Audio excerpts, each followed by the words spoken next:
What I know about us is we don't need another strategy. We don't need another checklist. We don't need another person telling us what to do or yet another podcast or another book. We probably already know the next step we need to take. The deeper question is, why do we keep talking ourselves out of it? Why do we get clear and then collapse? Why do we get inspired and then negotiate with ourselves? Why do we say that we trust God, but our body is still practicing panic? Why do we ask for wisdom, but let fear interpret our lives? That's what we're going to talk about today, because the problem is not always the plan. Sometimes the problem is bigger. It's the state we're in when we're interacting with the plan. A good strategy in a fearful state becomes pressure. A good opportunity in a shame state becomes proof that we're not enough.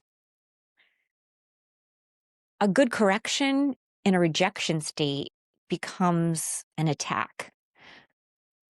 A great open door in a scarcity mindset or state becomes one more thing to panic about. And a word from God, even received in a state of fear, can get buried under 10 layers of how God and when God. So today we're going to talk about this: change our state before we try to change our lives. Because you cannot strategize our way out of a state that we refuse to shift. I'm Sheryl Gomes. I'm the leader of Salt and Light, Rewired Mind, Restored Life. My work brings together faith, counseling principles, nervous system awareness, mind renewal, neuroscience, and practical tools for real life.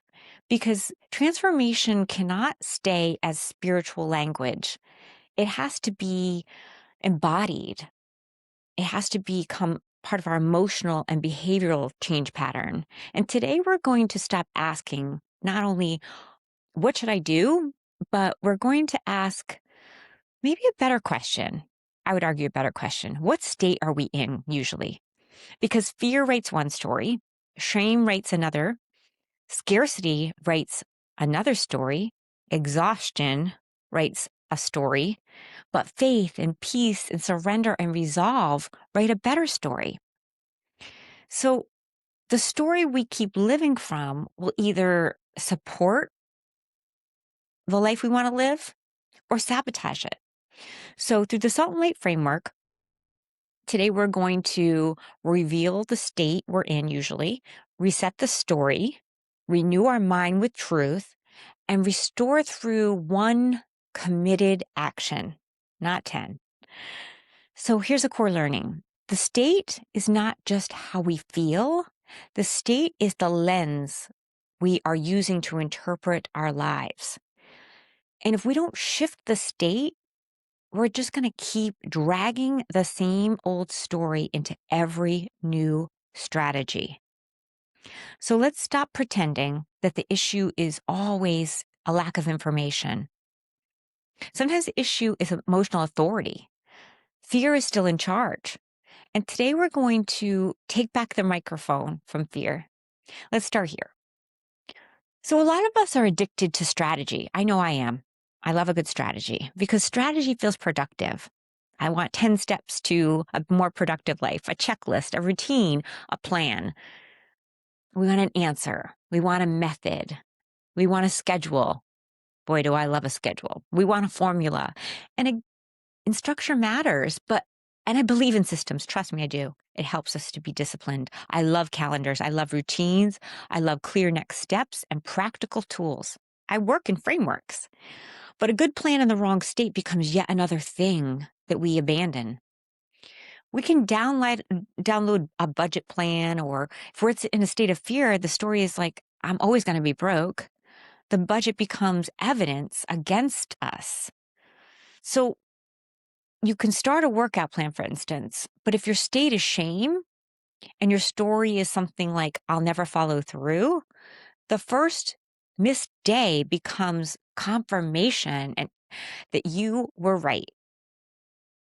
You can make an appointment, but if your state is hopelessness or despair, the story is, I'm too far gone, and you're going to show up defeated. You can hear a sermon, you can read a book, you can listen to a podcast, you can buy a journal, you can do lots of things. But if you stay stuck in a state underneath that strategy, you're not going to change. That's why some people, they keep collecting tools. I'm guilty of this, but they never experienced true transformation because the tool is not the problem. The state is. Fear is holding the tool. Shame is holding the tool. Scarcity is holding the tool. So the hammer's not bad, right? If that's a tool, it's how you're using it, what you're feeling holding that. And we wonder why the tool doesn't work, right? It's the wrong state, because the wrong state is turning that strategy into pressure, or fearful state turns opportunity into danger. Shame state turns corrective action into rejection. Scarcity just turns someone else's blessing into proof that we're behind or we're doomed. Control state turns uncertainty into a threat. An exhaustion state turns responsibility into impossibility. And you can know what to do and still not do it, right? The problem is not always information. We have information saturation. Sometimes the issue is emotional authority. Fear is still driving, right? And we have to tell the truth. Some of us don't need another strategy. We need to stop letting fear interpret our lives and interpret the strategy. We need to stop letting shame narrate the opportunity. It's stealing from us. We need to stop letting exhaustion preach like it's impossible. We need to stop letting scarcity tell us there's not enough to go around. We need to stop letting control rob us from wisdom. Because sometimes a how is not wisdom. Sometimes how is fear asking for a spreadsheet or another strategy. That brings me to a pattern that I call the tyranny of how. The tyranny of how is when how becomes the thing that suffocates obedience. You feel a prompting. You sense an invitation. You know that there is a next step to take. You know that you are being asked to move, called to move. But before you obey, your mind starts interrogating the assignment, right? How do we do that? How do I afford that? How would that even work? How would I even explain that? How would I have the time to make that happen? How would I be able to be qualified for that? How would I handle it all? What if I fail? How do I know if it works? How would I even start? How would I finish? How would I listen? I mean, those are practical questions, but fear weaponizes practical questions. There's a difference. Wisdom asks how in a different way, so we can obey well. Fear asks how so that we can avoid obedience and our calling. That's the tyranny of how. And for some of us, I don't know how becomes spiritual permission to stay stuck. We keep saying, I don't know how, but the deeper truth is you just don't want to feel uncomfortable or uncertain. You don't want to risk being seen. Perhaps we don't want to risk the disappointment of failure. We don't want to put ourselves out there for criticism. You don't want to move unless you have it all planned out. You could see the future. Good luck with that, right? You just have to take one step on the staircase. You don't need to see the whole staircase, right? Proverbs 3 reminds us to trust in the Lord and not to lean on our own understanding. That means there'll be moments, many moments, where obedience becomes let me put it this way. We've got to act before we see it. The tyranny of how is where obedience goes to die. Not because planning is wrong. I love planning. It's essential. But when fear disguises itself as planning, it robs us of what we need to do. We're hiding behind how. This is where reveal comes in. Reveal the state, not the surface behavior, the state. Ask yourself, am I in a fear state? Am I in a shame state? In a controlling state? In a state of scarcity or lack? An exhaustion state? An offended state? In a comparative state? Or am I living surrendered in faith, in peace, in resolve? Because you cannot shift what you refuse to name. So some of us are calling procrastination, it's actually fear. Some of us are calling our lack of action discernment, but underneath it is control. And some of us are calling humility noble, but it's just shame. We're saying we're being realistic, but it's scarcity. We're saying we're fatigued, but it may be more than just being tired. It could be an exhaustion that we're trying to pick up too much on our own and we have to do it all in our own strength. Reveal our state. Now we reset the story. Ask, what story is the state creating? Fear will say, this will not work. But is that true? Shame says, I'm not enough. Is that thought from God? Control will say, I can't manage this. It's going to fall apart. Is that wisdom or is that anxiety? Scarcity would say, there's not enough. I don't have what enough. Is that truth from an old survival pattern? Exhaustion will say something like, I can't handle this. Or is that a signal that you need to rest? You need support. You need better structure. Reset means we challenge the story instead of just letting it run the room, run our lives. Do not let fear preach the sermon. Do not let shame write our captions. Do not let scarcity create our calendar.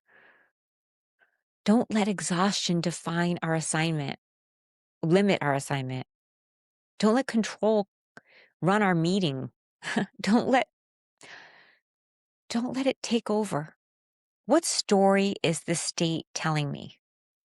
Then we renew. Renew with truth, not hype, not denial, not fake positivity, truth. Faith is not just like not seeing the weeds and calling them flowers, right? Oh, yeah, those are flowers. No, faith sees the weeds, but it doesn't forget the gardener, who our true gardener is. That means that I can look at the real situation without making fear my boss. You don't say this is hard necessarily. You don't say this is hopeless. You can say, I may not know the whole plan, and that's okay. But we don't need to say God's not in it. We can say I'm tired without saying I'm finished. We can say, like, I make mistakes without saying I am a mistake. You might say something like, I need help without saying I can't do it. I can't do this. You can't say, like, the doors are closed without even trying to open them. That's renewal. Truth interrupts the story. Truth says something like, God has not given me a spirit of fear. It says I can be transformed by the renewing of my mind. It says something like, I can take every thought captive. Truth says I can trust in the Lord and not lean on my own understanding. Truth says something like, I can move in peace, not panic. Truth says I can obey before I fully understand the whole map. And then there's restore. This is where we stop playing small because inspiration without action becomes just another emotional loop. Conviction without commitment becomes another cycle. Don't just say, amen, I agree. Adjust something. Don't just cry about it. Put it on your calendar. Habitize it.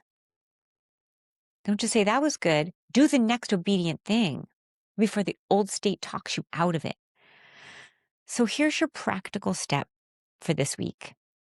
Before you ask, what should I do? Ask, what state am I in? Then ask, what story is the state trying to write?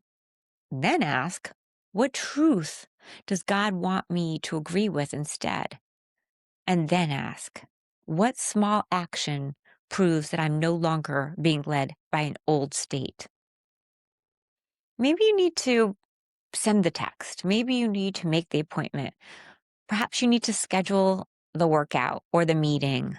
Maybe you need to open the document you've been putting off, write the email, set a boundary, delete the app, take a walk, pray out loud, ask for help, block out the time, do the next obedient thing. Do not leave conviction without creating commitment. Before the old state talks you out of it, move. This is Salt and Light. Reveal the state, reset the story, renew the mind, and restore through spirit-led action.